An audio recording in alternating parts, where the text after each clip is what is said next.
और भारत को गालियां देते हैं, लेकिन भारत की एम्बेसी के बाहर किलोमीटर लंबी लाइन लगाते हैं कि भैया हमको भारत जाना है. Challenged by a congressman called Brad Sherman to reduce any connections and to stamp down on terrorism in Pakistan, particularly the group Jaish. मैं तो इस चीज को समझ के थोड़ा सा बड़ा, वो जिसे कहते हैं ना, हैरान और परेशान हुआ.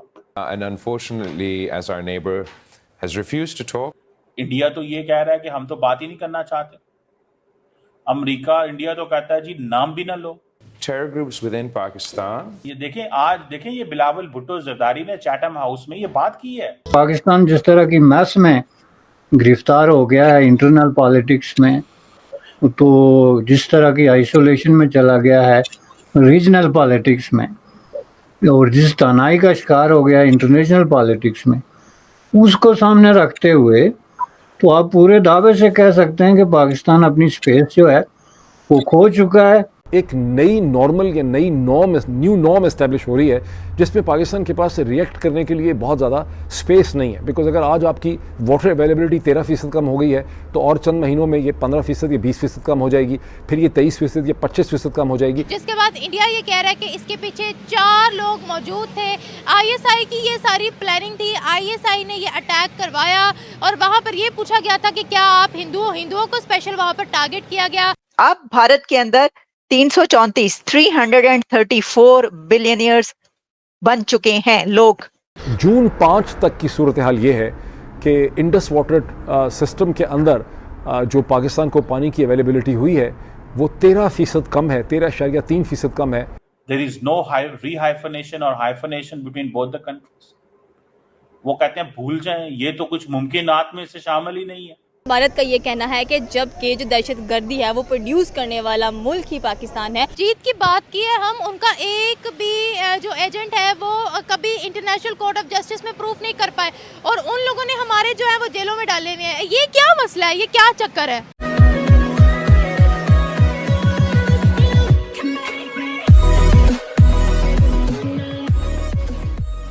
नमस्कार दोस्तों, आए दिन जब पाकिस्तानी कोई मंत्री होता है, प्रधानमंत्री होता है, प्रेसिडेंट होता है, जब बाहर जाता है ना, तब उनको कुछ क्वेश्चन ऐसे पूछे जाते हैं जिससे वो डेफिनेटली अनकम्फर्टेबल फील करते हैं.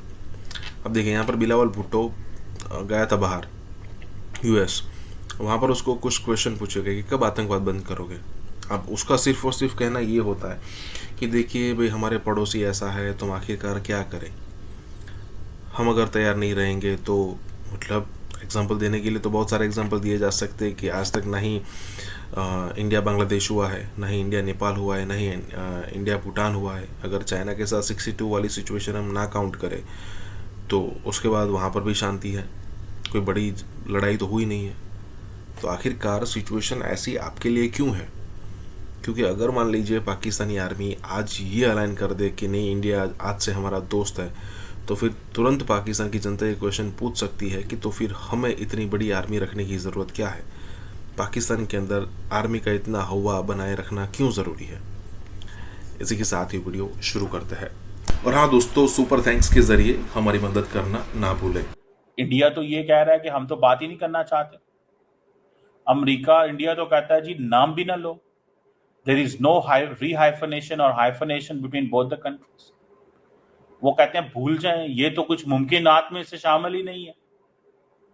सो ये किस तरह की पाकिस्तान की लीडरशिप ने बात की है? ये कैसी बात है जो पाकिस्तान ने की है? That is an important case. So ये कैसे मुमकिन होगा? How is this possible? How is this going to happen? ये कैसे मुमकिन होगा? ये कैसे चीज चलेगी? मैं तो इस चीज को समझ के थोड़ा सा बड़ा, वो जिसे कहते हैं ना, हैरान और परेशान हुआ.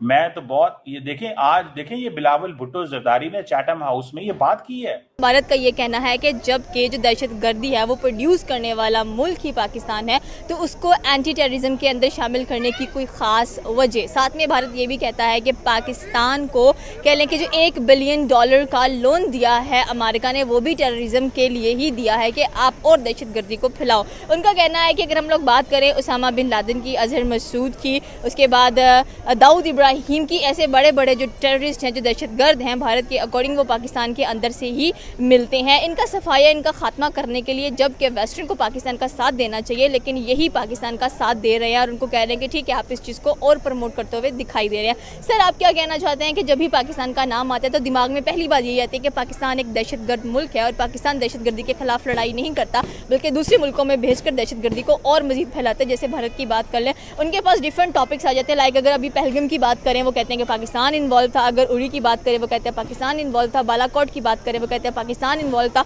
अगर ताज होटल की बात करें, वो कहते हैं पाकिस्तान इन्वॉल्व था। अगर जम्मू एंड कश्मीर के अंदर दहशतगर्दी की बात करें तो वो फिर यही कहते हैं कि भाई पाकिस्तान इन्वॉल्व हर जगह में नजर आता है। बट प्रॉब्लम फिर यही आता है, अगर हम लोग आसिफ ख्वाजा की बात करें तो उनसे जर्नलिस्ट ने पूछा कि भाई जो पाकिस्तान है वो टेररिस्ट को सपोर्ट करता है, तो आगे से आसिफ ख्वाजा ने कहा कि हम टेररिज्म को वेस्ट के लिए बहुत अरसे से सपोर्ट करते हुए दिखाई दे रहे हैं। तो फिर ये जो बयानात है काफ़ी ज़्यादा कह लें कि इख्तलाफात क्रिएट कर देते हैं। मेरा ख्याल है ये मुनासिब नहीं है। एक पूरा ये हमारा वसी एरिया, बल्कि हमने दूसरे मुल्कों की जंग भी लड़ी है, उनकी जानों को बचाने के लिए हमने अपनी कुर्बानियाँ पेश की हैं, जिसमें हमारा नुकसान सबसे ज़्यादा हुआ है।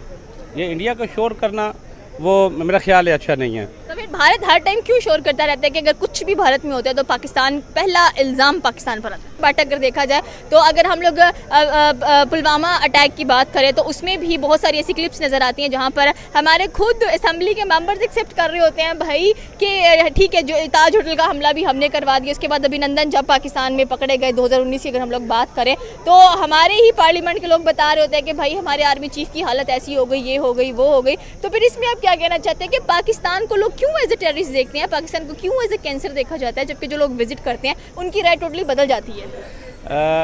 इसमें वाकई वो मीडिया में जो इंडिया है वो कोई भी मौका जाने नहीं देता। ईमान क्वेश्चन करना चाहूँगी कि व्हेनेवर कोई भी बात आती है तो इस्लाम लाजमी बीच में आता है, रिलीजन लाजमी बीच में आता है। जहाँ पर अभी वॉर रिसेंटली हुआ, यहाँ पर भी जंग, इस्लाम और कह लें कि जिहाद, इन सारी चीज़ों को काफ़ी प्रमोट किया गया है, काफ़ी देखा गया है। तो इसकी क्या चीज़ है कि whenever Muslims talk about the war, they talk about the जिहाद, और कहते हैं कि इस्लाम कहते हैं कि अगर तुम पर जंग वाजिब हो गई है तो तुम्हें जंग करनी ही है। अब ट्रीटी कमीशन की जो रिपोर्ट है वो ये कहती है कि जून 5 तक की सूरत हाल ये है कि इंडस वाटर सिस्टम के अंदर जो पाकिस्तान को पानी की अवेलेबिलिटी हुई है वो 13% कम है, 13.3% कम है उस पानी की अवेलेबिलिटी के मुकाबले में जो गुज़श्ता बरस 2024 तक इस टाइम पीरियड में पाकिस्तान के पास थी, जिसकी वजह से पंजाब में जो खरीफ की फसल है वो बहुत सीरियसली इफ़ेक्ट हो रही है, उसकी वाटर अवेलेबिलिटी जो है वो कम हो गई। अब इसके अंदर एक ऐसी सूरत हाल, ये जो सूरत हाल डेवलप कर रही है पाकिस्तान के, लेकिन जो step by step incremental development है, इससे एक पानी की अवेलेबिलिटी के हवाले से एक नई नॉर्मल या नई न्यू नॉर्म इस्टेब्लिश हो रही है, जिसमें पाकिस्तान के पास रिएक्ट करने के लिए बहुत ज़्यादा स्पेस नहीं है। बिकॉज अगर आज आपकी वाटर अवेलेबिलिटी 13% कम हो गई है तो और चंद महीनों में ये 15% या 20% कम हो जाएगी, फिर ये 23% या 25% कम हो जाएगी, तो आपको इसकी आदत हो जाएगी। और चंद दिन पहले शहबाज शरीफ साहब ने इस हवाले से कहा भी, पहले जो है वो बलूचिस्तान के मसले को हल करना चाहिए, जो वहाँ पर फैसिलिटीज़ नहीं है उनको हल करना चाहिए। वो तो हमें बलोचियों के साथ डायलॉग करना चाहिए, उनसे हमें नहीं वैसे करना चाहिए, लेकिन जो डायरेक्टली रॉ के साथ इन्वॉल्व है उनके साथ तो कोई डायलॉग नहीं होगा। जीत की बात की है हम, उनका एक भी जो एजेंट है वो कभी इंटरनेशनल कोर्ट ऑफ जस्टिस में प्रूफ नहीं कर पाए, और उन लोगों ने हमारे जो है वो जेलों में डाले हुए हैं। ये क्या मसला है, ये क्या चक्कर है? बस ये जो है ना पाकिस्तान की कमज़ोरी है ये कि हम अच्छे तरीके से डिफेंड नहीं कर सकते। ये कल कुछ कांग्रेचुलर मेंबर से मिले हैं, मगर ये आसान नहीं होता मिलना, चीजें बैकफायर करती हैं जो की गई। एक तो जब ये इस कांग्रेचुलल कमेटी से मिले तो ये जो ब्रैड शर्मन साहब हैं, इन्होंने कहा कि भाई मैंने तो पाकिस्तान को कह दिया है कि, और ये इनकी ट्वीट में दिखा रहा हूं, कि पहले तो वो जो जैश मोहम्मद है जिसने डैनियल पर्ल को, जो इन्हीं का कंस्टिट्यूएंट था, कहता है उसने जिसने डैनियल पर्ल को मारा था, पहले तो उन्हें बैन करो, और फिर जो बाकी रिलीजियस माइनॉरिटीज के साथ हो रहा है, जो बाकी अक़लियतों के साथ हो रहा है, क्रिश्चियंस, हिंदूज, अहमदियों के साथ हो रहा है, उसको सही करो और अपना जो है अपना घर पहले सही करो। तो ब्रैड शर्मन वो ये साहब हैं, this guy who Bilawal met. This is this guy Brad Sherman right here, right next to Khurram Dastagir. This guy, old white guy in the middle. ये है ब्रैड शर्मन जिसने बिलावल को मीटिंग करके बातें सुनाई है, और फिर बाद में सिंध पे भी बिलावल को बातें सुनाई है। ये इनकी मीटिंग हुई मगर फिर सिंध में लोगों को जो उठाया जा रहा है, वाटर राइट्स का जो क्राइसिस है, अगवा किया जा रहा है, जर्नलिस्ट को मारा जा रहा है, सिंध में भी एक ह्यूमन राइट्स क्रैकडाउन चल रहा है, उस पे भी ब्रैड शर्मन ने वॉशिंगटन में बैठ के बिलावल को बातें सुनाई। है कि जलील अब्बास जिलानी जैसे सीनियर डिप्लोमेट की मौजूदगी में बिलावल को ये जिम्मेदारी देना कितना मुनासिब फैसला था। उन्होंने ये बयान दिया कि देरपा अमन की वाहिद जमानत मसला कश्मीर का मुनसिफाना हल है।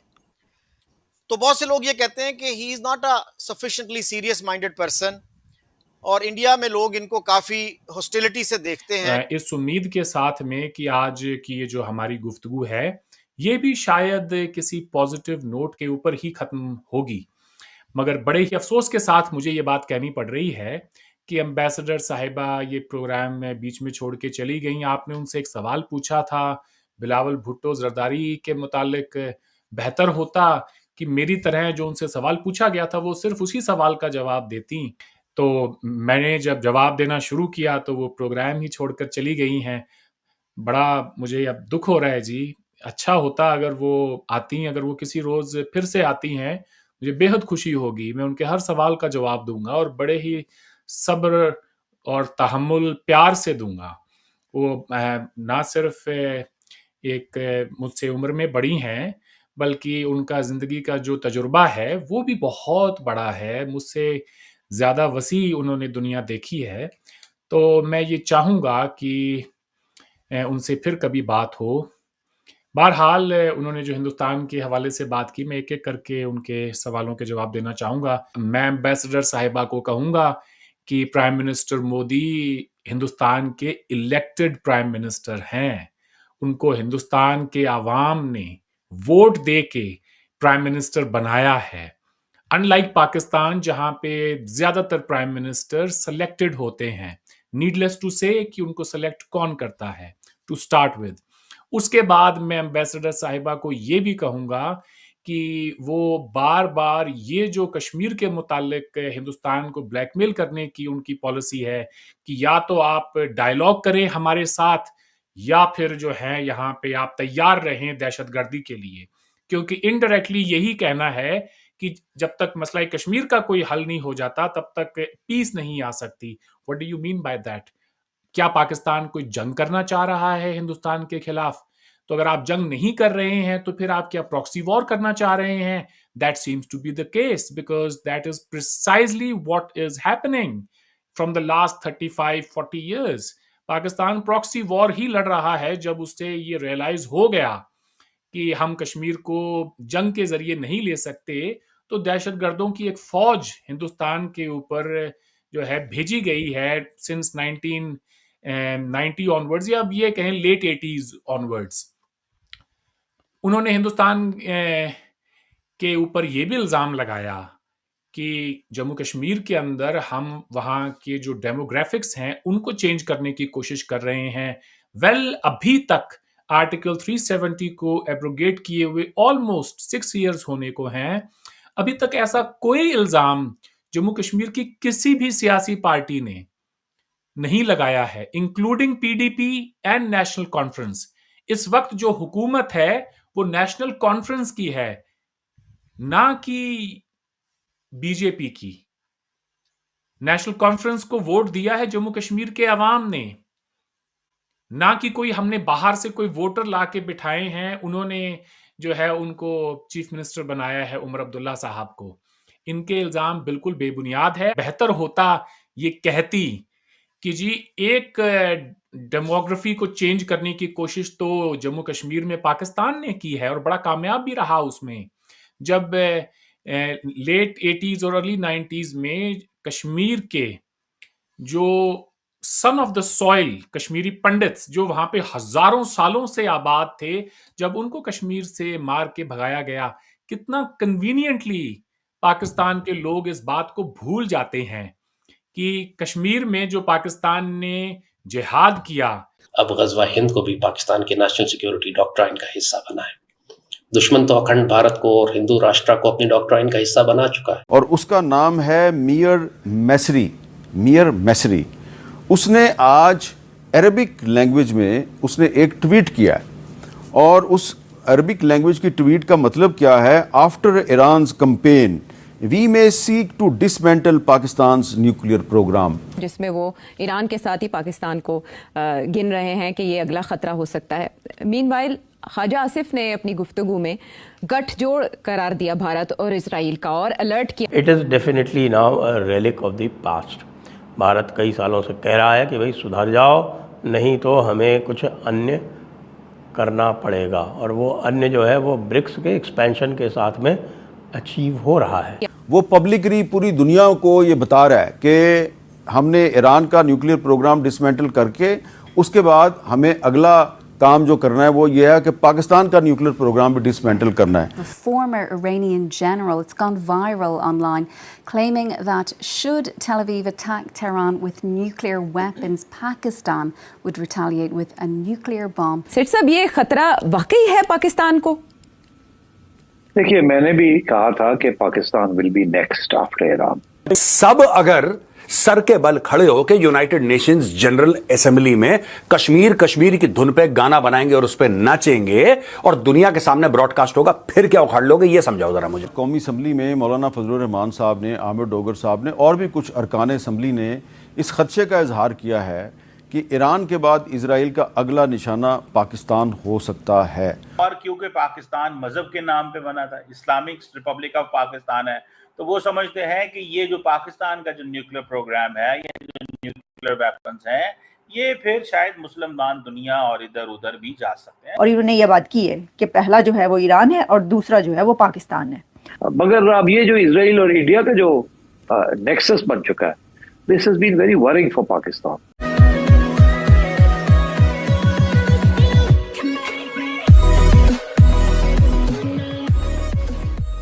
नमस्कार दोस्तों। अब देखिए, पाकिस्तान और इजराइल के वैसे कोई डायरेक्टली दुश्मनी है नहीं, ना ही वो पड़ोसी है। अब देखिए, ज़्यादातर लड़ाई पड़ोसियों के बीच में होती है, ठीक है। जैसे ये ग्रीस और टर्की हो गया, इंडिया पाकिस्तान हो गया, इंडिया चाइना हो गया, चाइना फिलीपींस हो गया, चाइना वियतनाम हो गया, ईरान और इराक हो गया।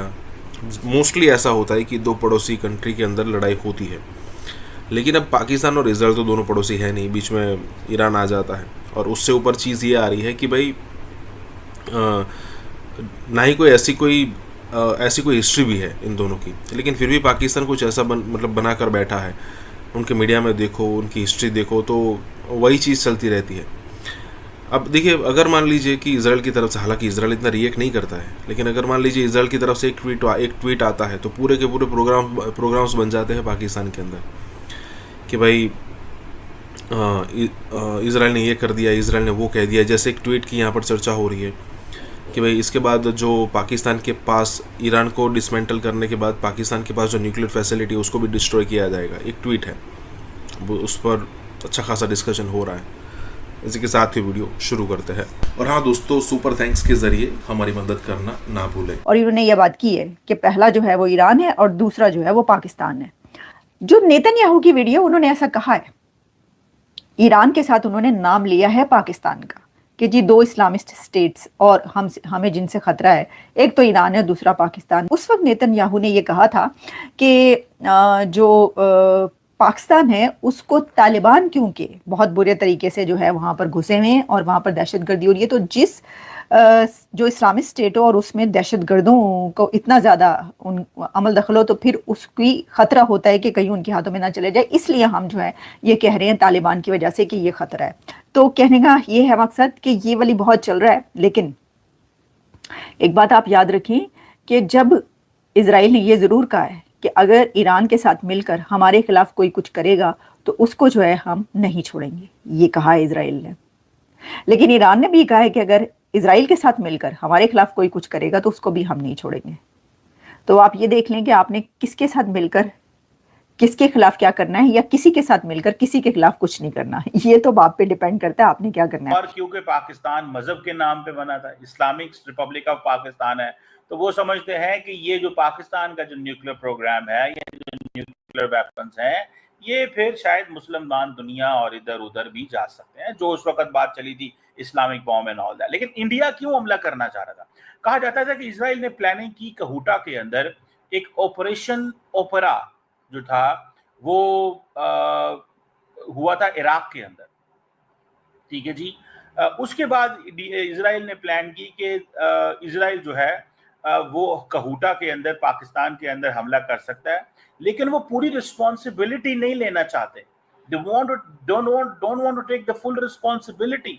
वो पूरी रिस्पॉन्सिबिलिटी नहीं लेना चाहते। और इजराइल जो है उसने इंडिया से कहा अगर इंडिया हेल्प करे इजराइल की जॉइंट अटैक में अगेंस्ट जो कहूटा के अंदर, तो इजरायली जो फाइटर जेट्स हैं वो रिफ्यूल कर सकते हैं इंडिया के अंदर से और वो पाकिस्तान के अंदर अटैक करते हैं। इस चीज को थोड़ा सा आप स्टडी करें। हमें वेस्ट से हमें भी खतरे हैं। ये नहीं है कि हमें पाकिस्तान को खतरा नहीं है या पाकिस्तान कोई ऐसी सिचुएशन है कि जिसमें पाकिस्तान मतलब कोई वो नहीं है कि जनाब, पाकिस्तान को भी एब्सोल्युटली खतरा है। लेकिन सवाल फिर यही पैदा होता है कि क्या पाकिस्तान के पास क्या चॉइस थी। और देखें, ईरान और पाकिस्तान के दरमियान बड़े मिसट्रस्ट हैं, आपको पता है। ये कुछ नई चीज नहीं है, लेट मी टेल यू, बहुत ज्यादा मिसट्रस्ट है। लेकिन फिर भी कभी कभी एक वो आ जाती है।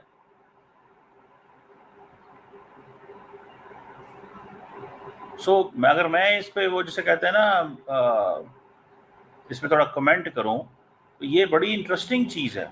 ये एक बड़ा वो इंटरेस्टिंग। अब आती है दूसरी खबर की तरफ। दूसरी खबर यह है कि इंडिया की तरफ से क्लियर कट स्टैंड आ गया है भारत की तरफ से। भारत के जो फॉरेन सेक्रेटरी हैं विक्रम मिस्री वही हैं जो कि इंडिया और पाकिस्तान की 4 दिन की जंग के बाद सबसे पहले सामने आए और उन्होंने आकर दुनिया को, मीडिया को ये बताया कि ये हालात हैं और फिर हमसे क्योंकि ये राब्ता किया गया है और फिर उसके बाद दोनों DGMOs में ये हुआ है और ये जंग जो है ये रुक गई है, सीज फायर हो गया, उन्होंने बताया था। अब उन्होंने ये बताया है, उनकी वीडियो धड़ाधड़ चल रही है विक्रम मिस्री साहब की, और उन्होंने ये कहा है कि ट्रंप और मोदी के बीच राब्ता हुआ, प्रेसिडेंट ट्रंप और प्राइम मिनिस्टर नरेंद्र मोदी के बीच कांटेक्ट हुआ है और ये कांटेक्ट थ्रू टेलीफोनिक कन्वर्सेशन है और इस पर जो है 35 मिनट्स की बात हुई है मोदी और ट्रंप के बीच। तो प्राइम मिनिस्टर नरेंद्र मोदी और प्रेसिडेंट ट्रंप के बीच जो 35 मिनट्स की बात हुई है उसका क्रक्स ये है कि वजीर आजम मोदी ने अमेरिकी सदर डोनाल्ड ट्रंप के साथ 35 मिनट टेलीफोनिक कन्वर्सेशन की है और उसमें ये कहा है, जो कि भारतीय सेक्रेटरी खारजा के मुताबिक मोदी ने ट्रंप को कहा कि पाकिस्तान से तनाज़े पर भारत तीसरे फरीक की सालिसी कबूल ना करता है और ना करेगा, कि पाकिस्तान के साथ जो कॉन्फ्लिक्ट है हमारा उसके ऊपर इंडिया किसी थर्ड पार्टी की मीडिएशन एक्सेप्ट नहीं करेगा किसी भी सूरत, ना तो कभी किया और ना ही करेगा। विक्रम मिस्री के मुताबिक नरेंद्र मोदी ने मुज़ाकरात से इनकार करते हुए ट्रंप को कहा कि ऑपरेशन सिंदूर ताहाल जारी है। अच्छा, अब ये बात तो operation Sindoor is not over yet, ये बात कई दफ़ा कही भारतीय प्रधानमंत्री नरेंद्र मोदी साहब ने भी, और उनके 1-2 और मिनिस्टर्स की तरफ से, काफ़ी लोगों की तरफ से बात की गई कि जी ये तो अभी चलेगा, ये अभी ख़त्म नहीं हुआ। अब उन्होंने क्या ये बात सही है कि उन्होंने प्रेसिडेंट ट्रंप को भी कह दिया है कि सिंदूर अभी ख़त्म नहीं हुआ, वो ताहाल जारी है। 95% हम इंडियन कल्चर से इंस्पायर हैं और हमने उसी को ही अडॉप्ट किया हुआ है। 70 साल पहले पार्टीशन तो हो गई, पाकिस्तान बन गया, हिंदुस्तान से अलग हो गए, लेकिन आपको नहीं लगता कहीं ना कहीं हमारे अंदर अभी भी वो सकाफत, वो रस्म व रिवाज बाकी हैं, हम उन्हीं को ही फॉलो कर रहे हैं, हमारी अपनी कोई पहचान नहीं हम बना सकते। मीर अली नॉर्थ वजीरिस्तान में एक हमला हुआ, हमारे 13 जवान जो है उन्होंने जामे शहादत नोश किया। शुमाली वजीरिस्तान का इलाका है मीर अली, जहाँ पे सिक्योरिटी फोर्सेज के काफिले पर एक हमला किया है और इससे खुदकुश हमलावर से भरी गाड़ी जो है सिक्योरिटी फोर्सेज के काफिले से टकराई। रिफ्लेक्शन है उस टेररिज्म का जो उन्होंने दुनिया को एक्सपोर्ट की है, लिहाजा पाकिस्तान अपने हालात का जिम्मेदार दुनिया को ना ठहराए। ये कर्मा है जो पाकिस्तान फेस कर रहा है, ये पाकिस्तान के कर्मों का फल है। दहशतगर्दी के बढ़ते हुए वाकयात खा वो KPK के अंदर हो या बलोचिस्तान में हो, हम लोगों को नजर आ रहे हैं बड़े ऑर्केस्ट्रेटेड किस्म के होते। पाकिस्तान चाहता है इंडिया के साथ तजारत हो, उसका 1% ही GDP का पाकिस्तान को मिल जाए तो पाकिस्तान भी कुछ खाने पीने के काबिल हो जाए। ये खुदकुश हमला था और जो खुदकुश हमला आवर थे वो गाड़ी में जो बारूद से भरी गाड़ी थी उन्होंने टकरा दी और ये सुइसाइड हमला था जिसकी वजह से 16 पाकिस्तानी फ़ौजी जो हैं उनकी शहादत हो गई। लिहाजा ये दुनिया को ब्लेम मत करें अपने हालात का, पाकिस्तान खुद जिम्मेदार है अपने इन हालात का, जो कि खैबर पख्तूनख्वा के वेस्टर्न प्रोविंस के अंदर हुआ है। आर्मी के कॉन्वॉय पे किया गया है और ये एक सुसाइड बॉम्ब था, सुसाइड बॉम्बर था जो फट गया आर्मी कॉन्वॉय के पास। जा रहा कॉन्वॉय के अंदर है 50 गाड़ी, 30 गाड़ी, 100 गाड़ी, 20 गाड़ी। इनको हम जानते हैं फिल्मों के जरिए, सो हमें वो एलियन नहीं लगते कि जब हम उनसे मिलते हैं या उनका कल्चर के बारे में, चीज़ों के पते में, उनके बारे में बहुत सारी चीज़ों का इंडियन फिल्मों के जरिए हमें बहुत सारा इल्म है। रईस एक असर जो थी वो स्टार प्लस के ड्रामों के जरिए पूरी हो रही है। फोर्सेस के लोग थे वो, और यकीनन वो एक शायद MI के होंगे या फिर हो सकता है कि वो ISI के हों या कुछ और लोग हों, क्योंकि कोई ऐसे नहीं थे कि वो ऑपरेशन करने के लिए गए हुए थे। बहुत सी कैजुअलिटीज हुई हैं, जवान शहीद हो गए हैं, आम पब्लिक की भी कैजुअलिटीज हुई हैं, बहुत से लोग इस वक्त इंजर्ड हैं, अस्पतालों में हैं। क्या कहते हैं सर, ये TTP बार बार जगह जगह पर फट रही है।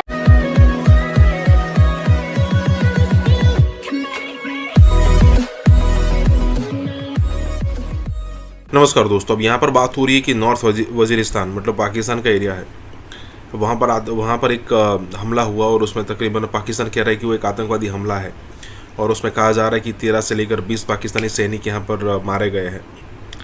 अब देखिए, जो टैक्टिक उसने इंडिया के खिलाफ यूज़ की मतलब पाकिस्तान ने, आज वही जो टैक्टिक है वो पाकिस्तान के अंदर जो अलग अलग ग्रुप्स है जो कि पाकिस्तान से अलग होना चाहते हैं, चाहे वो BLA हो, BSF हो, BLA हो या फिर TTP हो, वही टैक्टिक अब ये सारे अपना रहे हो और सिचुएशन ये हो रही है कि उनके लिए बहुत ही मुश्किल वाली सिचुएशन होती जा रही है। अगर आप देखो मतलब पूरे सिनारियो को अगर आप देखो तो बात यहाँ तक आ जाती है कि आए दिन अब हमले हो रहे हैं। मतलब मान लीजिए पहले तो दो हमलों के बीच में अच्छा खासा गैप रहता था, उनको डर लगता था पाकिस्तानी आर्मी का, लेकिन अब सिचुएशन ये हो गई है कि ये जो हमले जो हो रहे थे ना वो अब आए दिन हो रहे हैं और बहुत ही वेल प्लान्ड तरीके से हो रहे हैं। बहुत बुरे हालात होने वाले हैं पाकिस्तान के।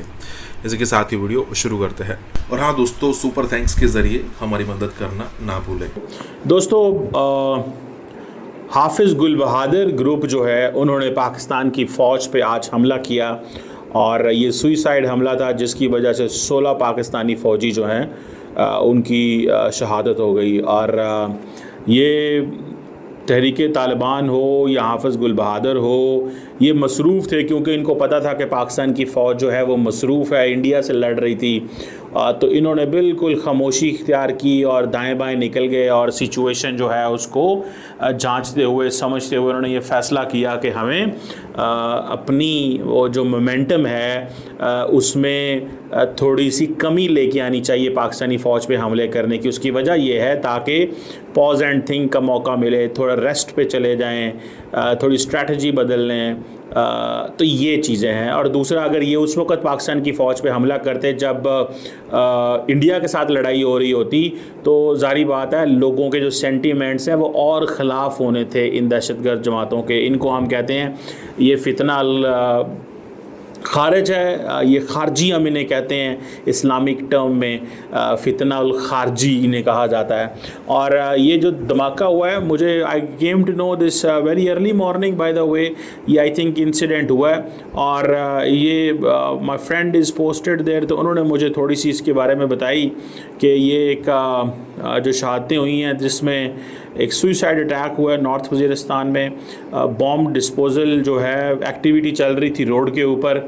और अब मैं आपको क्या क्या कहानियाँ सुनाऊं कि क्या क्या चैलेंजेस जो हैं वो सामना करने पड़ते हैं पाकिस्तान को। और देखें, अफ़गान तालिबान ने रिसेंटली ये कहा था, उन्होंने कहा था कि जनाब ऐसे लोग जो अफ़गानिस्तान में बेस्ड हों वो पाकिस्तान या किसी और मुल्क में जाके हमले नहीं कर सकते। ये उन्होंने अफ़गान तालिबान ने स्टेटमेंट्स जारी की थी। अब सवाल ये होता है कि ये लोग फिर पाकिस्तान पे हमले कर रहे हैं, इनको इस चीज़ का अंदाज़ा है कि यार अगर हम हमले करेंगे तो शायद कोई बेहतरी निकलेगी, शायद हम बहुत पॉपुलर होंगे, शायद हमारी सिचुएशन जो है वो पता नहीं बहुत अच्छी हो जाएगी। मैं ज़ाती तौर पे समझता हूँ कि ये इनको हम रिलीजियस मिलिटेंट्स कहते हैं।